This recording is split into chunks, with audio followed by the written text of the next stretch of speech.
So in Volume 3, we do get Yo's explanation for why she didn't tell her brother. So she assures Lloyd that she has the perfect excuse, the perfect reason why she didn't tell him. So you don't need to worry about it. I have a perfect explanation already for him. And so her explanation is, I just forgot. That's her perfect explanation. Look at her face as well. Like, she is so satisfied with her explanation. I just forgot. I forgot that I had forgotten to tell you I got married. And Yuri's like, well, if you say so, that's good enough for me. The man was beyond reason when it came to his sister. I loved the whole scene between the brother, Yo, and Lloyd. The way that Yuri, like, yeah, he came across so odd sometimes. There was a weird, like, flashback moment where he was like, when I get older, I want to marry you. And Yo's like, I guess I'll have to wait for you then, kind of thing. Which obviously is a little bit sweet, because obviously he's a child. It is sweet. But the way that Yuri has turned out, the way that he doesn't want any kind of person to have Yo, really, like, is very unreasonable with Lloyd for a lot of it, in a kind of humorous way. So I don't read too much into it, despite the weird dynamic. But it was actually the flashback where we have Yo as a child. So I'm wondering, like, did she start assassinations as a child? Because she comes in with blood on her.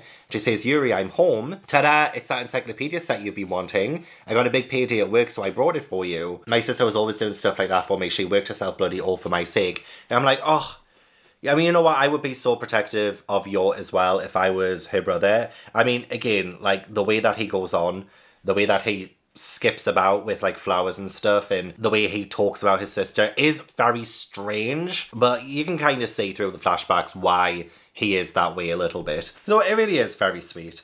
Unfortunately, it did go well as expected. He does try and get Lloyd and Yo to kiss, and I thought that whole segment was so funny. Yeah, they're about to kiss, and then he's like, stop, Yo, please, I can't bear to see you kiss another man in my pres. And then she hits him. I get it now, Yo, that stronger reaction to me stopping your kiss. I get how eager you are to smear your lips all over that creep.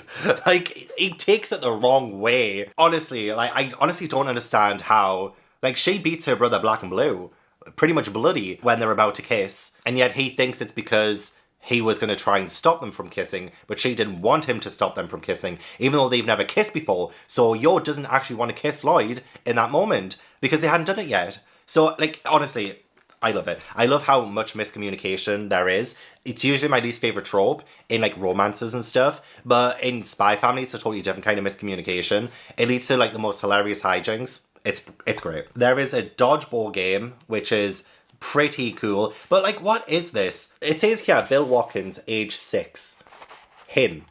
And they're like, what? That guy's a monster. Oh no, that's Bazooka Bill. He was a real early bloomer physically and mentally. He's dominated all of the sports tournaments since nursery school. But I'm like, him?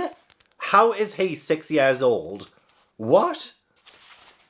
I am confusion. Anyway, it was a really good game, and I love the fact that Damien ended up protecting Anya.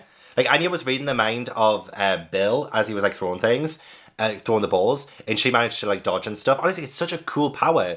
And I love the fact that in this volume 2, Anya ends up saving someone from drowning, and she can hear, like, obviously him crying out for help as he's drowning, and so she was able to save him. But, like, she did it in a really clever way where it didn't look like she knew that he was drowning, but rather, oh, I want to go swimming, so let's go to the pool, and you know what I mean? Like, she does it very cleverly. I'm like, this could lead to some great scenes with her. Like, what a really cool and great power. But yeah, sorry, when Damien protects Anya from the ball, I was like, is it wrong that I think Anya and Damien are going to end up becoming the best of friends? Like, they are adorable. Like, the way that Damien is trying to fight his feelings for Anya, and you could see, like, how much, because Anya does try to apologize for punching him, and he goes all red. He's like, I'm so angry, but he's actually not, you know what I mean? It's like, oh, it's so cute. It's adorable. And look how evil Anya is when she's talking about cheating.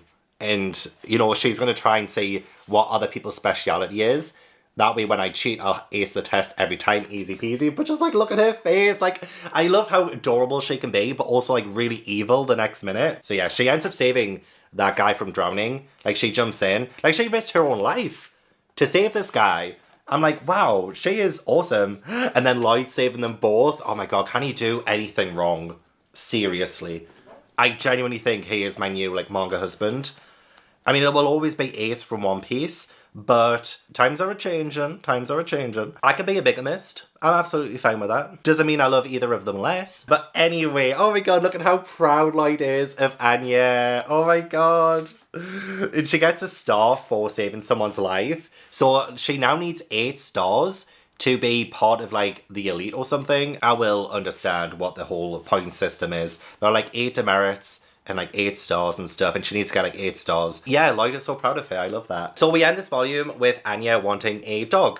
And I, again, love yours thought process, where she is thinking about, like, how violent dogs can be.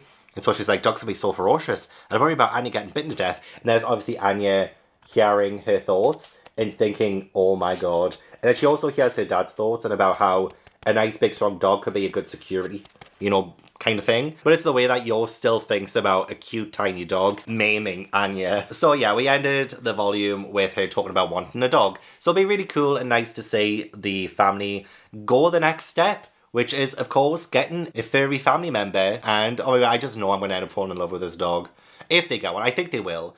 Because now she's already told Damien that she has a dog. So, like, she needs to get a dog now. But, oh god, I don't know if I can cope. I don't know if I'll be able to cope if we add a dog in the mix. I really don't.